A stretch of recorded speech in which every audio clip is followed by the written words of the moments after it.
19h, merci de nous rejoindre sur Al24 News. Madame, monsieur, bonsoir. À la une de l'actualité.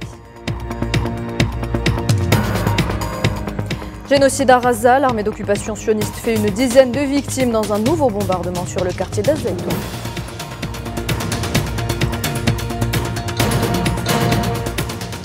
Débat sur le renforcement de la représentation effective de l'Afrique au Conseil de sécurité des Nations Unies. Le secrétaire général du ministère des Affaires étrangères, Lounas Magramani, prend part. Nous y reviendrons en détail avec l'invité du 19h.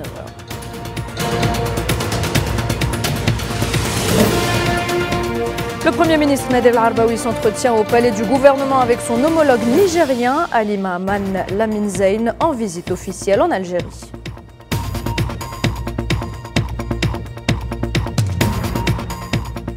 Alors que l'incursion ukrainienne en Russie fait au moins 12 morts et 121 blessés, Vladimir Poutine affirme que Kiev tente d'améliorer sa position de négociation.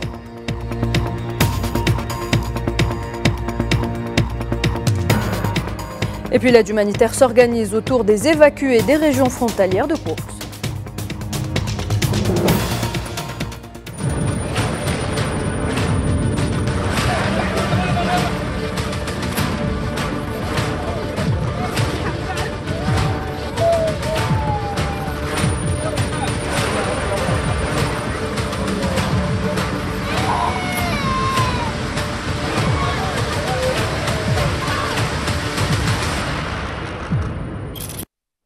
Bienvenue à toutes et à tous. Si vous nous rejoignez, les massacres de l'armée sioniste se poursuivent à Raza. De nouveaux bombardements ont ciblé un groupe de civils palestiniens à proximité de la mosquée Badr dans le quartier d'Azzaïtoun, au sud-est de Raza, en tuant 3 et en blessant plusieurs autres.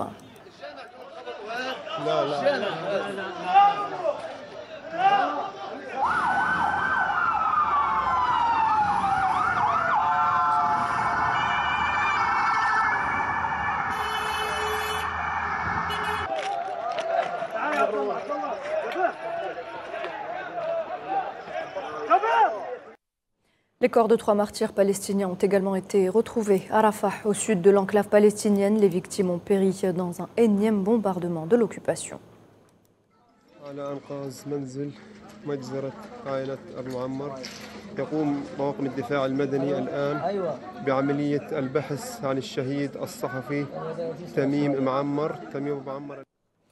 Une autre frappe sioniste a touché un quartier où sont entassés de nombreux civils dans le centre de l'enclave palestinienne et fait plusieurs victimes.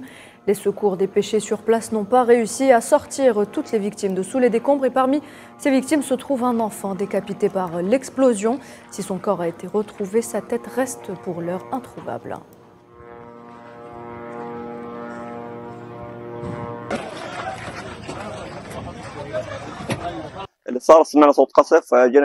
Nous avons entendu le bruit d'une frappe aérienne. Nous sommes venus voir ce qui s'est passé et nous avons découvert qu'ils avaient frappé le bâtiment. Bien sûr, il y avait des civils dans la résidence. C'est mon cousin qui a été tué. Lui, sa femme et son enfant, malheureusement. Nous n'avons pas encore trouvé les corps. Les restes étaient en morceaux et jusqu'à présent, nous cherchons toujours la tête de l'enfant.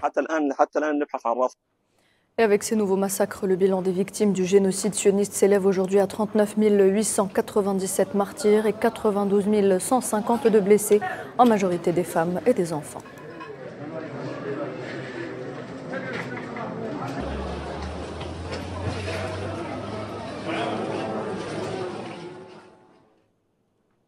Selon le Bureau central palestinien des statistiques, 24% des personnes tombées en martyrs dans cette guerre génocidaire sioniste en cours à Raza sont des jeunes. Un chiffre publié dans un rapport publié donc ce dimanche à l'occasion de la Journée internationale de la jeunesse célébrée le 12 août de chaque année.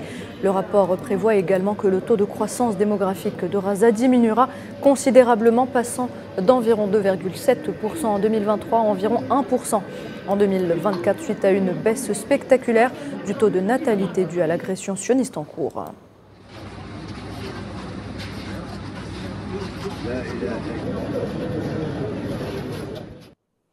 Et le haut représentant de l'Union européenne, Joseph Borrell, a condamné ce lundi les déclarations d'un responsable sioniste sur la réduction de l'aide destinée à la population civile de la bande de Raza, soulignant que ces propos étaient passibles de sanctions. L'Union européenne ainsi que plusieurs pays et organisations internationales avaient déjà condamné récemment les déclarations d'un autre dirigeant sioniste sur la famine à Gaza.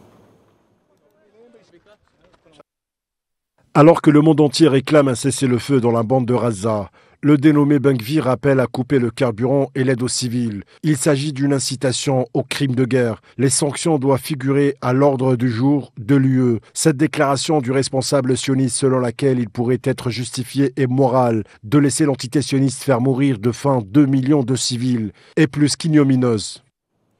La pression internationale s'est accentuée ce lundi pour obtenir une trêve dans la bande de Gaza où le génocide fait rage depuis plus de 10 mois. La France, l'Allemagne et le Royaume-Uni ont affirmé qu'il ne peut plus y avoir de délai supplémentaire pour négocier un cessez-le-feu dans le territoire assiégé, nous dit Amala Maziane-Zitouni.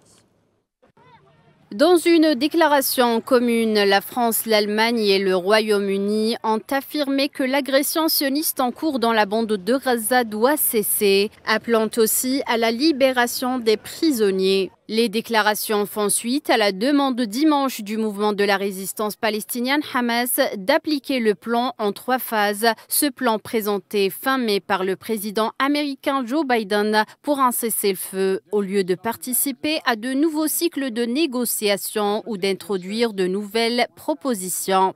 Le plan de Joe Biden prévoyant dans un premier temps une trêve de 6 semaines accompagnée d'un retrait sioniste des zones densément peuplées de l'enclave et de la libération de prisonniers. Pour rappel, la demande du Hamas intervient au lendemain d'un raid sioniste sur une école abritant des déplacés dans la ville de Gaza, considérée comme l'un des plus meurtriers depuis le début du génocide, appelé les pays médiateurs à présenter une feuille de route appliquant les résolutions du Conseil de sécurité de l'ONU. Les appels à un cessez-le-feu à Gaza se sont succédés depuis l'assassinat le 31 juillet à Téhéran du chef du Hamas, Ismail Haniyeh, attribué à l'occupant sioniste, et la mort le 30 juillet d'un cadre militaire du mouvement du Hezbollah, Fouad Choukr, assassiné lui aussi lors d'une frappe près de Beyrouth et revendiquée par les forces sionistes.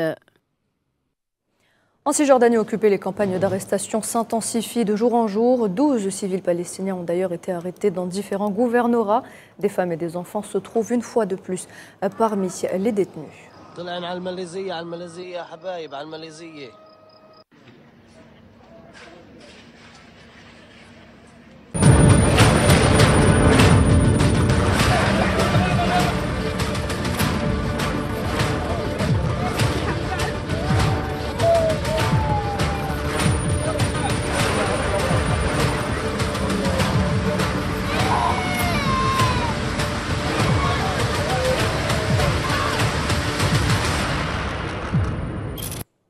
Voilà donc concernant le génocide sioniste à Gaza, sachez également que l'armée sioniste qui s'en prend également au sud du Liban. Un nouveau raid a ciblé la région de Kfar Kila au sud du pays et fait 3 blessés.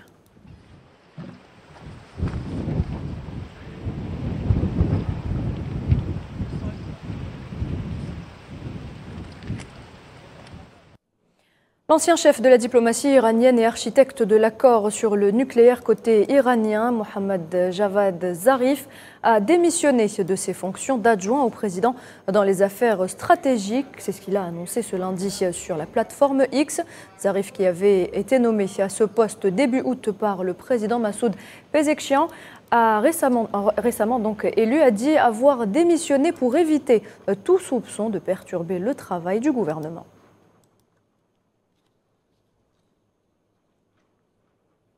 Et alors que les tensions ne cessent de monter entre l'Iran et l'entité sioniste, le secrétaire américain à la Défense, Lloyd Austin, a ordonné l'envoi d'un sous-marin lance-missile dans la région et a demandé au groupe de porte-avions USS Abraham Lincoln de naviguer plus rapidement vers la zone. Ces mesures interviennent alors que les États-Unis et d'autres alliés font pression pour que l'entité sioniste et le Hamas parviennent à un accord de cessez-le-feu qui pourrait aider à calmer les tensions croissantes dans la région après l'assassinat du leader politique du Hamas, Ismail Haniyeh, à Téhéran et d'un autre commandant du Hezbollah à Beyrouth.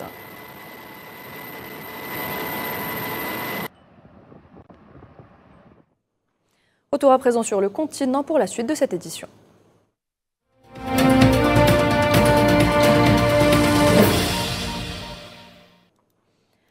L'actualité africaine marquée par ce débat aux Nations Unies à New York sur le renforcement de la représentation effective de l'Afrique au Conseil de sécurité. Lounas Magramen, secrétaire général du ministère algérien des Affaires étrangères, participe à ce débat. Il s'agit d'attirer l'attention sur la position africaine commune et à explorer les effets potentiels d'une représentation africaine accrue au Conseil sur la légitimité et l'efficacité de l'organe. En visite officielle à Alger, le Premier ministre de l'économie et des finances de la République du Niger, Ali Mahaman Lamine Zeine, a été reçu par le Premier ministre algérien Nadel Arbaoui, qui a souligné l'intérêt particulier que porte le président de la République, Abdelmadjid Tebboune, au développement des relations bilatérales avec la République du Niger, pays frère, saluant les relations fraternelles historiques entre les deux pays et les peuples frères. De son côté, le Premier ministre nigérien a affirmé que sa visite en Algérie à la tête d'une importante délégation ministérielle revêt une grande importance, exprimant sa fierté d'être en Algérie, qui a toujours eu un rôle déterminant dans l'accompagnement de son pays dans ses efforts de développement et des positions positives envers la République du Niger, surtout dans les moments les plus difficiles qu'elle a eu à traverser.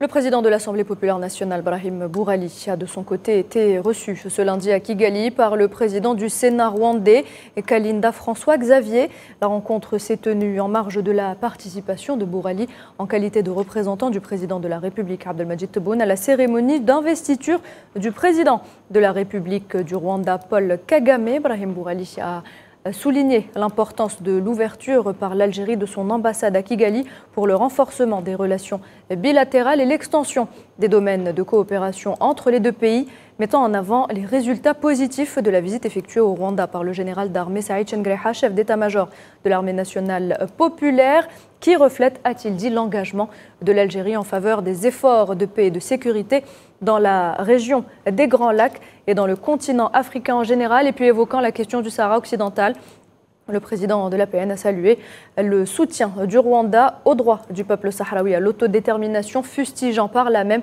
l'ouverture par certains pays africains de représentations diplomatiques dans les territoires sahraouis et l'exploitation illégale des ressources du peuple sahraoui.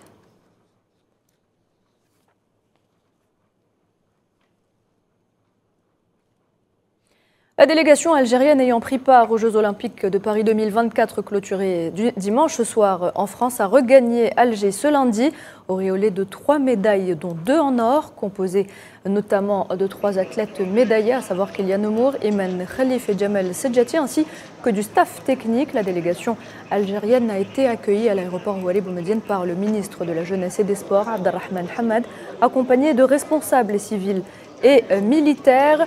L'Algérie a bouclé sa participation au JO 2024 avec une moisson de 3 médailles, 2 en or et 1 en bronze, égalant ainsi sa meilleure performance historique réalisée lors des Jeux d'Atlanta en 1996.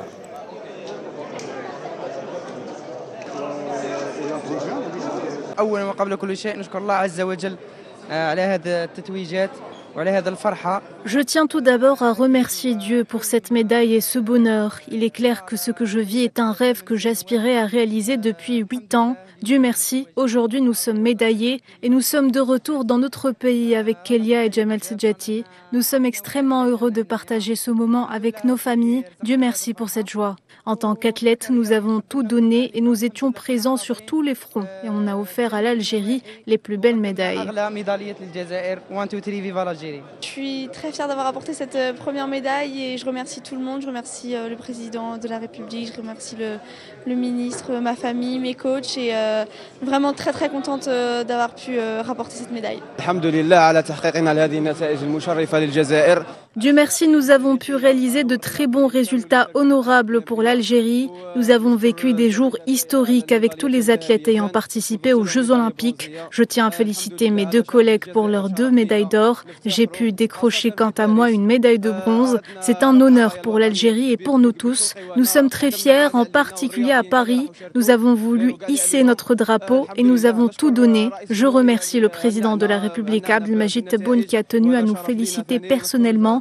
Je remercie également le ministère de la Défense qui m'a félicité aussi. Nous sommes très heureux, c'est un jour historique. En Libye, le président du Conseil présidentiel libyen, Mohamed El-Menfi, a décidé de la création d'une commission nationale d'enquête et de référendum dotée d'un statut juridique propre à elle et d'une responsabilité financière indépendante dont le siège se situera dans la capitale Tripoli. Selon le communiqué du Conseil présidentiel, la commission aura pour rôle de mettre en œuvre le référendum, de le superviser, de trier ses résultats et de les annoncer. Les résultats de ce référendum sont considérés comme contraignants pour tous les partis et entités de l'État, étant donné qu'ils constituent la source des autorités pour soutenir, approuver ou encore rejeter toute proposition qui leur est présentée, ajoute le communiqué.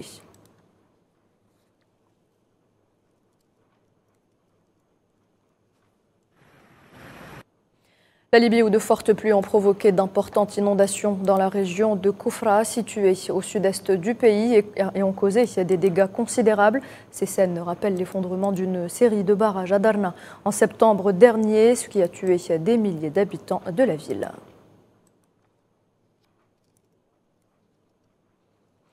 Dans le dossier soudanais, la situation humanitaire à Al-Fashar inquiète le secrétaire général des Nations Unies, Antonio Guterres, qui craint que la crise humanitaire s'exacerbe si les combats opposant les forces belligérantes du conflit au Soudan se poursuivent. Les détails, Tininan Makassi.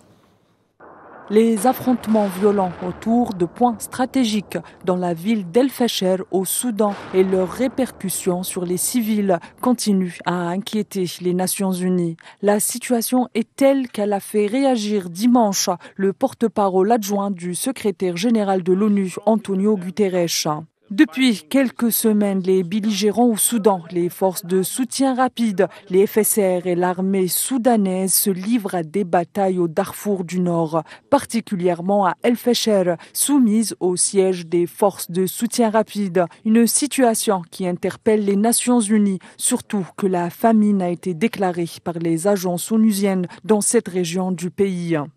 Les combats vont également exacerber les besoins humanitaires à El-Fasher et dans les environs, alors que la famine a été confirmée dans le camp de Zamzam, au sud d'El-Fasher, et qu'il est probable qu'elle sévisse dans d'autres sites de déplacement de la ville. Face à cette situation humanitaire alarmante, que ce soit au Darfour du Nord ou dans le reste du Soudan, Antonio Guterres réitère son appel et exhorte toutes les parties à respecter leurs engagements humanitaires vis-à-vis des civils.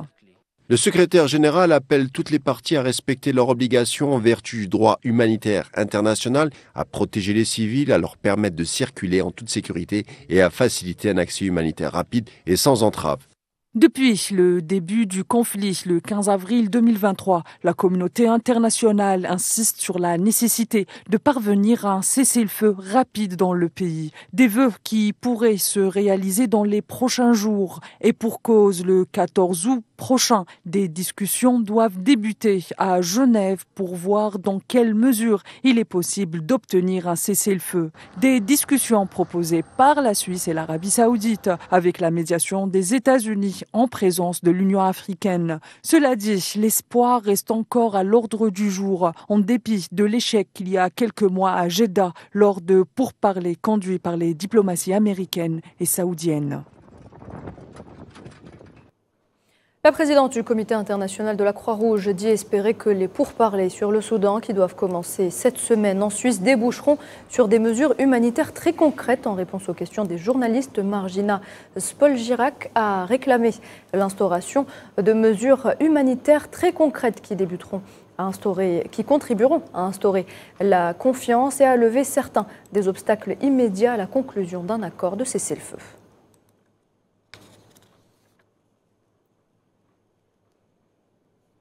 Et 2 ans après la signature d'un accord de cessez-le-feu entre le gouvernement fédéral éthiopien et le Front de libération du Tigré, la situation humanitaire reste très inquiétante.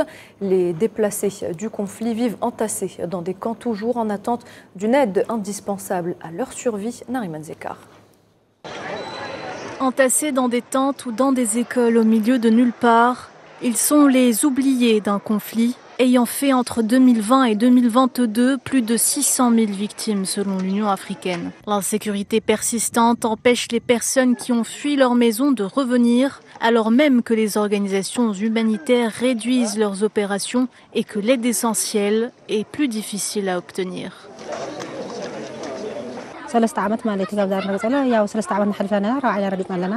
Je suis dans ce camp de déplacés depuis 3 ans et j'entame maintenant ma 4e année. Depuis mon arrivée, j'ai lutté pour prendre soin de mes enfants, souffrant quotidiennement du froid et de la faim. Beaucoup d'autres personnes partagent ma situation, mais nous n'avons pas d'autre choix que de rester ici.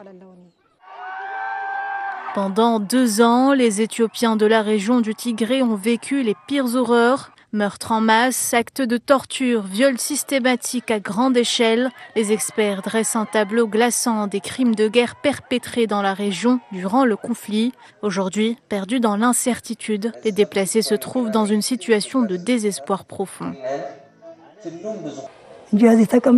En restant ici, nous ne faisons qu'attendre la mort. Nous sommes au bord de la mort. Nous prions Dieu de nous ramener chez nous.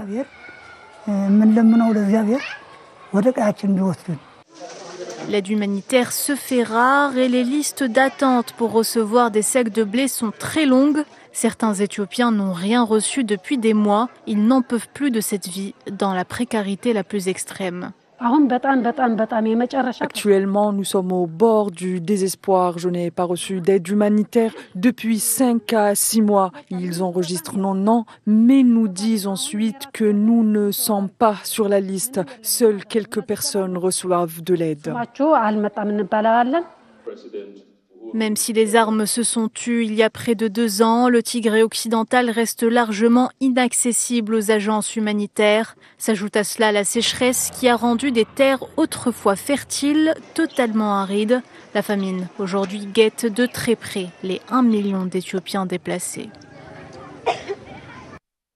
Au Burkina Faso, 86 terroristes ont été neutralisés du 6 au 10 août par l'armée burkinabé dans la région de l'Est du pays. L'opération baptisée Éclair est menée par le 19e bataillon d'intervention rapide dans la zone de Mani de la région Est a permis de neutraliser ces terroristes, d'en capturer 2 autres et de saisir du matériel. Au moins 4 soldats burkinabés ont également été blessés lors de cette opération.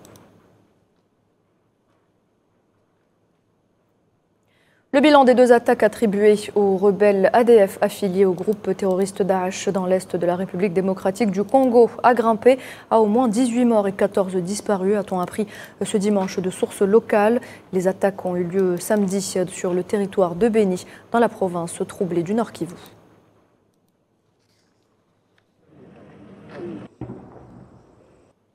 Autre bilan, celui des victimes de l'effondrement d'une vaste décharge dans la capitale ougandaise. Il a été donc revu à la hausse. Au moins 23 personnes ont péri dans l'accident. Selon les nouveaux chiffres fournis par les autorités de Kampala, ce sont des maisons entières, mais aussi des habitants de la région ainsi que des animaux d'élevage qui ont été engloutis sous des montagnes de déchets à la suite de cet éboulement provoqué samedi aux premières heures de la journée par de fortes pluies. Et après ce drame, le président de la République, Abdelmadjid Tebboune, a présenté ses condoléances au président ougandais.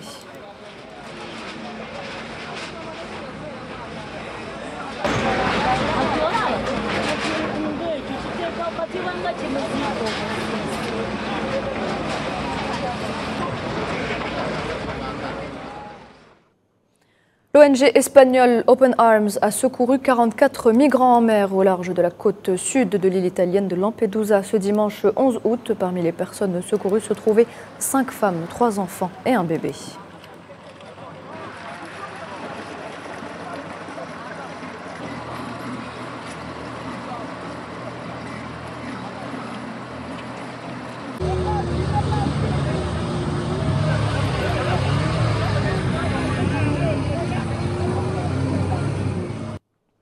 Et puis au Kenya, le chef d'une secte évangélique apocalyptique est jugé à partir de ce lundi pour homicide involontaire après la mort de plus de 440 adeptes dans ce qui a été baptisé le massacre de Shakahola, une affaire qui a choqué le Kenya et la planète. Le pasteur autoproclamé Paul Ntenge Mackenzie et des dizaines d'autres personnes inculpées avaient plaidé en janvier dernier non coupables.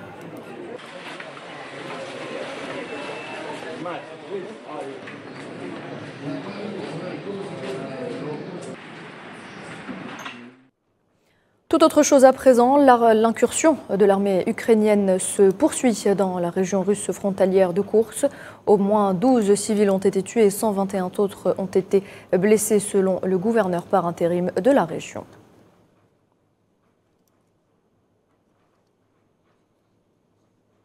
Le président Vladimir Poutine s'est exprimé au sujet donc de cette incursion. Selon lui, Kiev tente d'améliorer sa position dans d'éventuelles négociations avec l'offensive de Koursk. Главная задача стоит, безусловно, перед Министерством обороны. Il devient évident et clair maintenant pourquoi le régime de Kiev a refusé nos propositions de retour à un plan de règlement pacifique, ainsi que les propositions des médiateurs intéressés et neutres. Il semble que l'ennemi, avec l'aide de ses maîtres occidentaux, accomplit sa volonté et l'Occident nous combat avec les mains des Ukrainiens. Il semble donc que l'ennemi cherche à améliorer ses positions de négociation à l'avenir. De quelles négociations pouvons-nous discuter avec des gens qui ciblent sans discrimination des civils, des infrastructures civiles ou qui tentent de menacer des installations nucléaires? De quoi pouvons-nous discuter avec eux? Ce genre d'attaque ne fait que renforcer la volonté de l'armée russe, selon Vladimir Poutine. L'attaque de Koursk n'a fait qu'accélérer son rythme.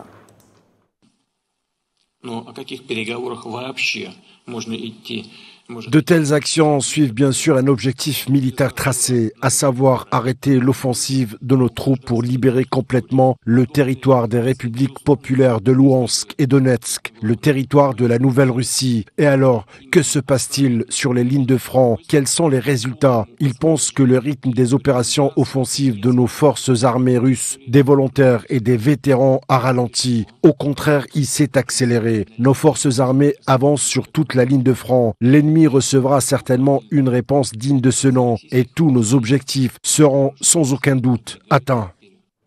Et selon le gouverneur par intérim de la région, l'Ukraine occuperait 28 villages russes et aurait avancé de 12 km de la frontière. Actuellement, la situation dans la région de Koursk est difficile. 28 localités sont sous le contrôle de l'ennemi. La profondeur de l'incursion sur le territoire de la région de Koursk est de 12 km. La largeur le long du front est de 40 km. Il y a 12 civils morts, 121 blessés, dont 10 enfants. Situation difficile sur le front avec l'avancée des troupes ukrainiennes, affirme le gouverneur par intérim de la région au président Poutine. Nous avons envoyé une brigade ce matin seulement pour réparer l'électricité. Nous n'avons pas réussi à la première tentative. Avant-hier, la brigade Rossetti avait été envoyée pour réparer l'électricité dans le district de Belovski et a essuyé des bombardements. La brigade a été bombardée. Certaines munitions contenaient également des produits chimiques. La brigade s'est réfugiée dans le commissariat de police locale. Tout le monde est sain et sauf.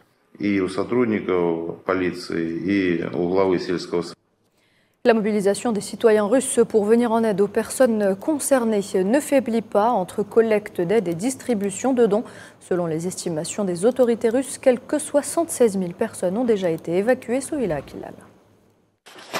Un élan de solidarité s'organise autour des habitants de Koursk, forcés à partir de chez eux suite à l'incursion ukrainienne. Les citoyens russes s'organisent pour leur venir en aide et leur apporter ce dont ils ont besoin, notamment de la nourriture, des couvertures et des vêtements.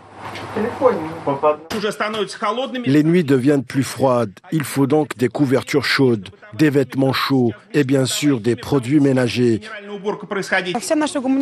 Toute notre aide humanitaire provient des citoyens de notre ville et du reste du pays. Une grande partie des cargaisons vient de Moscou et d'autres régions. Selon les autorités russes, plus de 76 000 personnes auraient déjà fui Koursk vers d'autres régions plus sûres. Ce lundi, le gouverneur de Belgorod s'est rendu dans des villages frontaliers pour s'enquérir du déroulement des opérations d'évacuation. En attendant, l'aide humanitaire en faveur des personnes évacuées continue de s'organiser et la collecte se poursuit. La région de Volgograd est prête à assumer un certain nombre d'obligations pour restaurer une partie des implantations de la région de Koursk après l'attaque terroriste. La Russie a renforcé la sécurité territoriale dans les régions de Koursk, Bryansk et Belgorod pour contrer toute éventuelle opération ukrainienne et assurer la sécurité de ses citoyens. Sachez également que l'incendie survenu dimanche soir à la centrale nucléaire ukrainienne de Zaporijia est complètement éteint, annonce ce lundi le responsable de l'administration mise en place par les Russes dans la région. L'incendie s'était déclaré sur la tour de refroidissement de la centrale nucléaire après une attaque des forces armées ukrainiennes.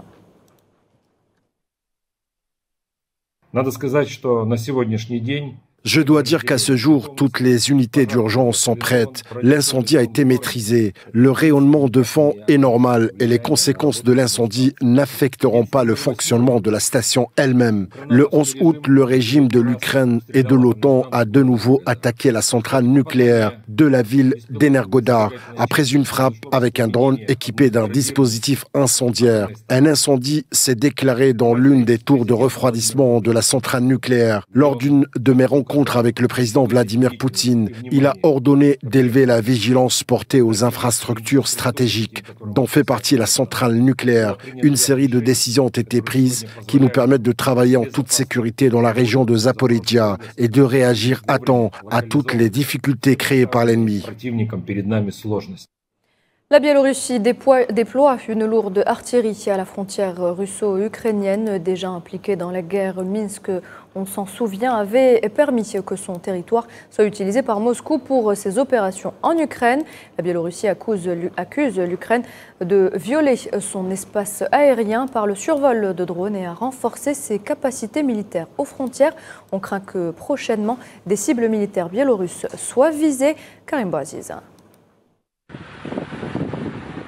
La région de Koursk ravive toutes les tensions, surtout de la part des stratèges militaires russes qui observent avec inquiétude les attaques ukrainiennes composées de 4 brigades, 2 infanteries mécanisées et 2 aéroportées. Des attaques ne ressemblant en rien, comme par le passé, à de simples incursions. Au même moment, la Biélorussie est peut-être en train de s'engager plus franchement dans le bras de fer entre Kiev et Moscou. Le président biélorusse, de son côté, Alexandre Loukachenko, hausse le ton en affirmant que des drones ukrainiens ont été abattus dans la région de Katsioukovichi, située à 200 km à l'est de Minsk et frontalière avec la Russie. Apparemment, ces drones devaient viser la région de Smolensk. Des forces de défense aérienne biélorusses mises en état d'alerte maximale pour les prochains jours. La tension entre Minsk et Kiev n'est pas nouvelle. Les autorités biélorusses ont déjà évoqué la violation de leur territoire par les forces ukrainiennes, si ce n'est que du côté de Minsk, on regarde avec préoccupation les opérations ukrainiennes à Koursk, dont les intentions sont à préciser. Sans attendre plus d'éclaircissements, le ministre de la Défense biélorusse a fait savoir que l'ordre a été donné de déployer davantage de troupes dans le secteur de Gomel et Mozyr, 2 régions situées à 230 km de Kiev et 350 de Koursk.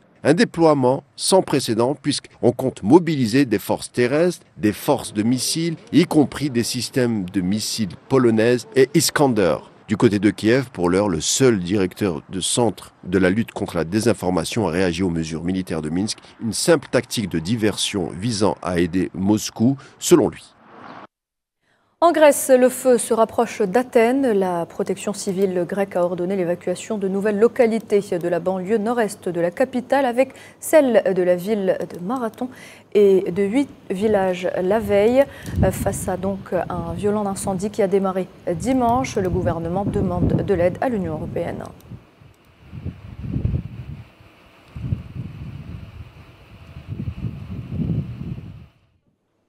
Et les 6 Olympiques de Paris ont été évacués ce lundi au lendemain de la cérémonie de clôture des Jeux Olympiques de Paris 2024. Un changement radical après 17 jours de spectacle et de fièvre sportive. Les athlètes, les fans, les bénévoles ou encore la police ont disparu, tandis que les ouvriers enlevaient les barrières métalliques et ouvraient les rues à la circulation. Un véritable soulagement pour les Parisiens. Tous les sites, tous les monuments, ça a été une vraie publicité, je dirais, pour la ville, pour l'avenir. Et ça s'est très bien déroulé. Il y a eu pas mal de questions sur la logistique, sur les transports, sur la gestion des touristes. Et en fait, il n'y a, à mon sens, pas eu de problème.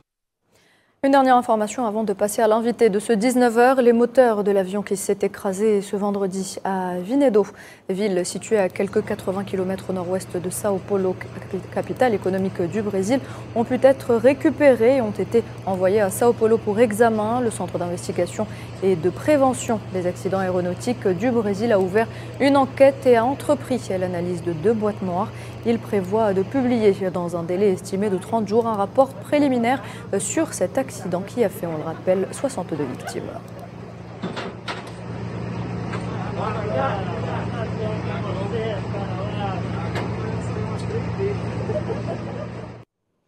Voilà donc pour l'actualité de ce lundi 12 août. On passe tout de suite à l'invité du 19h.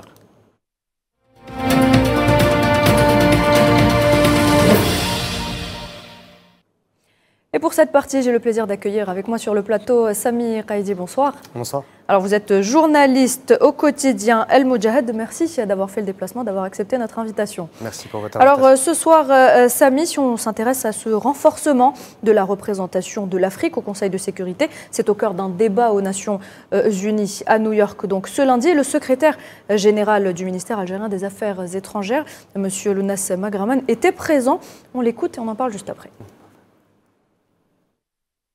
إن اجتماعنا اليوم يعقد في سياق دولي وإقليمي مثقل بالتحديات والمخاطر. Notre réunion d'aujourd'hui se tient dans une conjoncture internationale et régionale chargée de défis et de périls qui menacent la paix et la sécurité internationale. Un contexte dont la principale caractéristique est le renouveau de la situation de polarisation entre les puissances mondiales et l'érosion de la crédibilité du droit international, ainsi que le retour aux méthodes du deux poids deux mesures dans les normes et la montée du choix du recours à la force comme moyen de résolution des désaccords. Tout cela arrive à l'ombre de la crise aiguë qui secoue le système de sécurité collective et au milieu de la paralysie quasi totale qui ébranle le Conseil de sécurité des Nations Unies.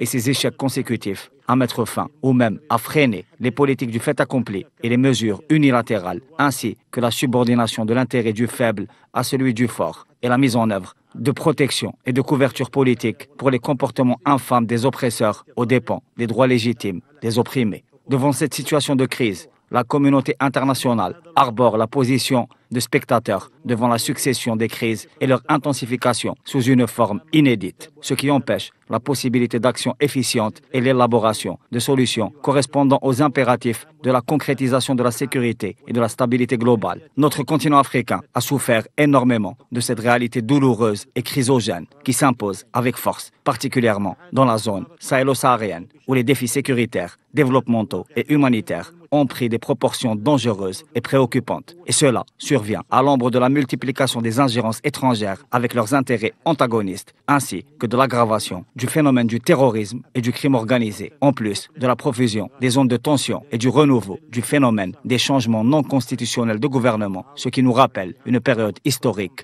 qu'on pensait pourtant révolue à jamais.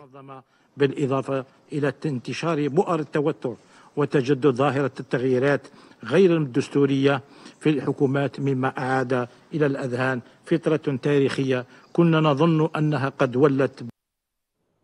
Alors Sami Qaïdi, la question de la réforme du Conseil de sécurité des Nations Unies s'est déjà posée il y a quelques années. Aujourd'hui, elle se pose davantage, surtout au vu de tous les bouleversements géopolitiques qui secouent le monde. Oui, plus que jamais, la réforme des Nations Unies est un impératif si l'Organisation des Nations Unies ne veut pas disparaître et lui arriver le même sort que sa prédécesseur qui était la Société des Nations. Aujourd'hui, on constate malheureusement une paralysie du Conseil de sécurité qui n'arrive plus malheureusement à mettre fin à l'usage de la force et à l'unilatéralisme dans la gestion des affaires du monde. Et aujourd'hui, malheureusement, on voit que ce Conseil de sécurité est devenu un ring entre les superpuissances, les grandes puissances, et que les conflits se multiplient sur l'ensemble du globe. Et malheureusement, il en va de la sécurité collective, car aujourd'hui, si la réforme n'intervient pas, le pire peut arriver.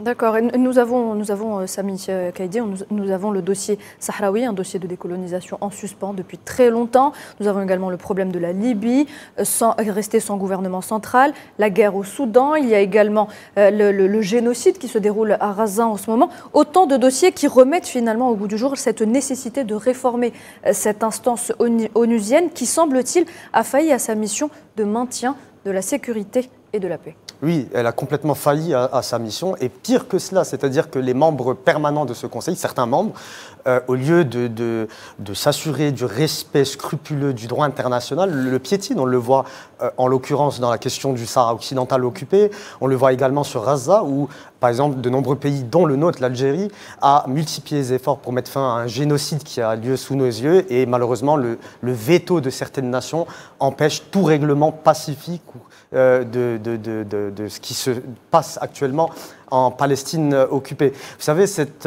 question de la réforme structurelle et globale des Nations Unies a été portée par l'Algérie depuis plusieurs années, notamment depuis le consensus des Ulwini en 2005, où l'Algérie et de nombreuses nations du continent africain ont appelé à mettre fin à une injustice historique qui touche le continent africain et qui l'empêche d'être représenté dans cette arène internationale.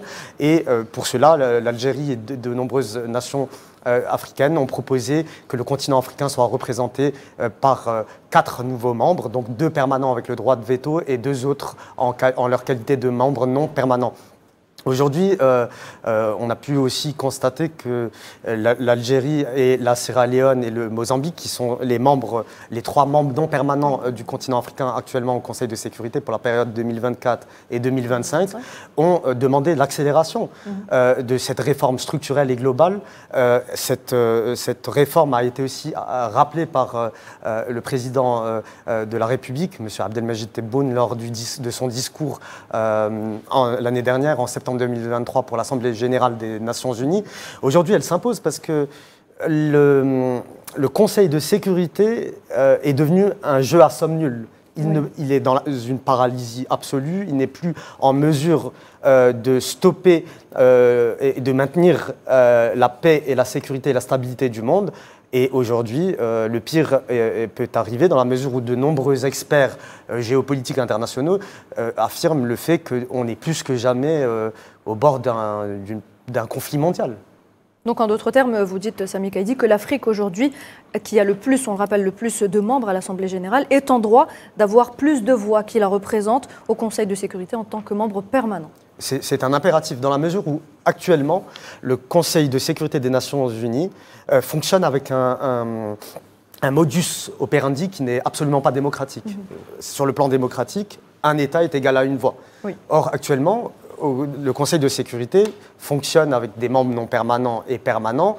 Et les membres permanents ont un droit de veto, donc ont le droit de stopper toute décision importante au niveau de ce dit conseil. Donc aujourd'hui, l'enjeu est de passer d'un système un peu oligarchique, si je puis dire, c'est-à-dire une minorité de membres qui ont tous les pouvoirs, à un système plus démocratique, c'est-à-dire un État est égal à une voix. Est-ce qu'il ne faudrait pas enlever justement ce droit de veto ?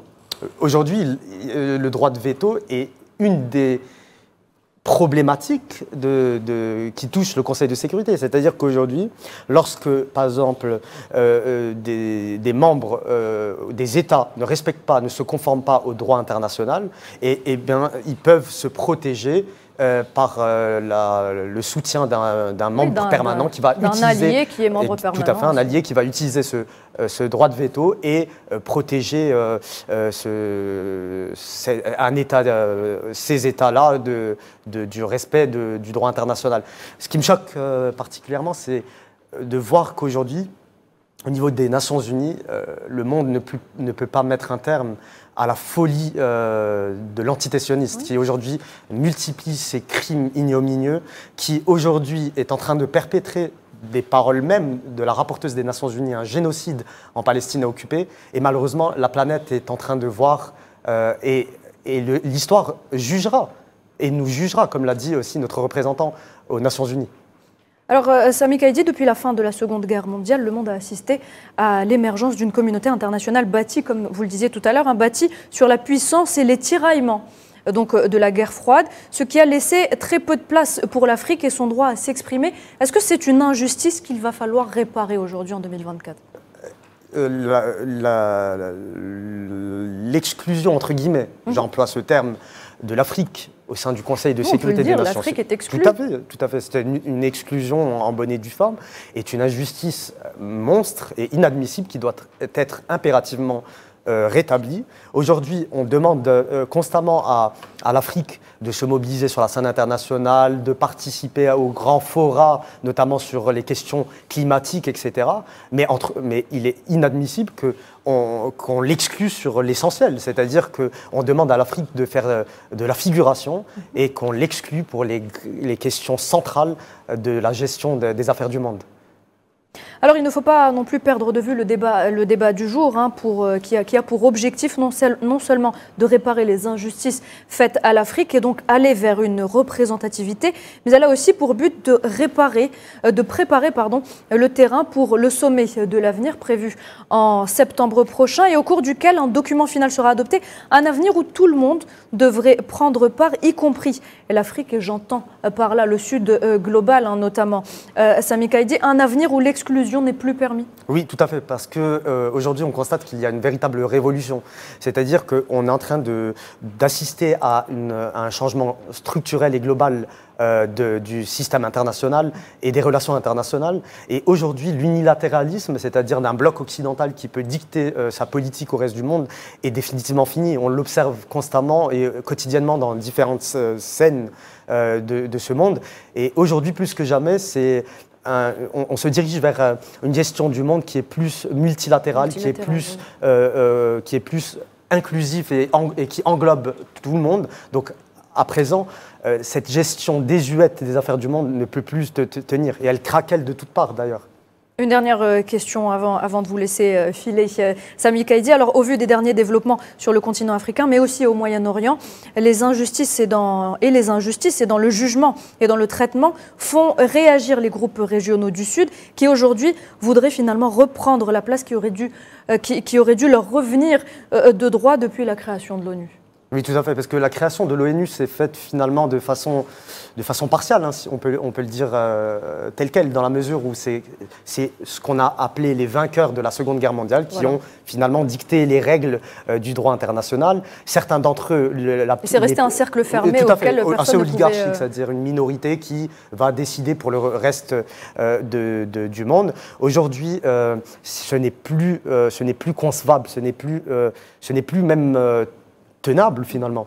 Et aujourd'hui, plus que jamais, il y a une véritable révolte aussi. Il y a la jeunesse de beaucoup de pays, notamment en Afrique, s'est levée contre ce diktat et ne peut plus supporter que la minorité décide pour la majorité.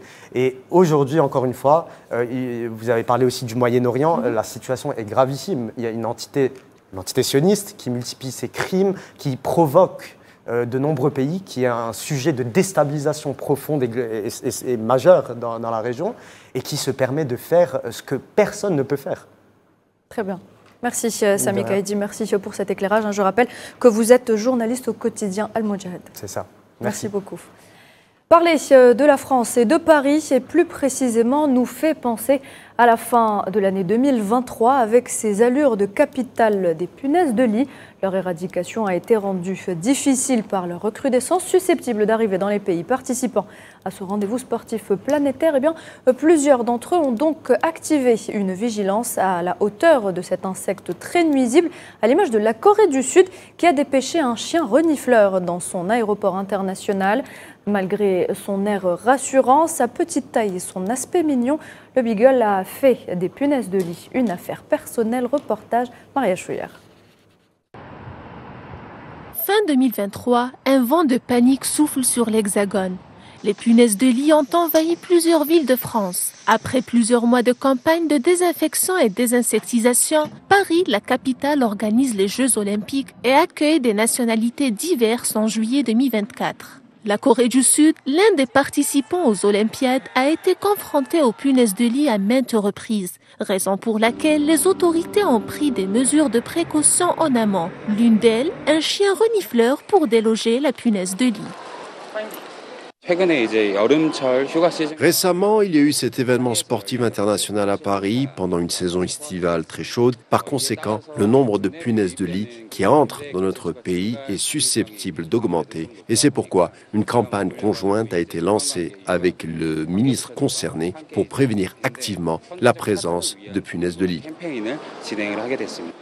À l'aéroport international d'Incheon, alors que les athlètes, les officiels et les supporters sont de retour de Paris, les autorités concernées checkent les valises et bagages des voyageurs à l'aide d'un petit animal de compagnie. Il se prénomme Seko. Son point fort, son museau. La punaise de lit n'a qu'à bien se tenir. Notre chien renifleur de punaises de lit, Seko, possède une zone du cerveau qui détecte l'odeur des phéromones spécifiques aux punaises de lit, 40 fois plus grande que celle des humains. La précision de la détection des punaises de lit par odeur est donc supérieure à 95%. En seulement quelques instants, Seko accomplit sa mission. Sans insecticide ni aucune méthode de nettoyage drastique, il parvient à détecter ces insectes parasites. La Corée du Sud a pour but de réduire le risque du déploiement de ces minuscules insectes amatrices de sang dans le pays, en s'appuyant sur le principe de base de la tradition chinoise. Mieux vaut prévenir que guérir. Ça pourrait être gênant de demander aux voyageurs d'ouvrir leurs valises. Il y avait un processus qui permettait aux concernés d'inspecter visuellement les articles, ce qui pouvait être encombrant. Mais notre chien, Seko, peut détecter les punaises de lit avec à peine un tiers de la fermeture éclair d'une valise ouverte, en reniflant l'air à l'intérieur, et c'est très avantageux pour nous. Assisté par ses 225 millions de récepteurs olfactifs, le Beagle est considéré comme l'un des plus doués de la race des canidés, avec des capteurs d'odeur en surface. Ne jamais sous-estimer ce petit animal à 4 pattes, qui malgré son air rassurant, sa petite taille et son aspect mignon, fait des punaises une affaire personnelle.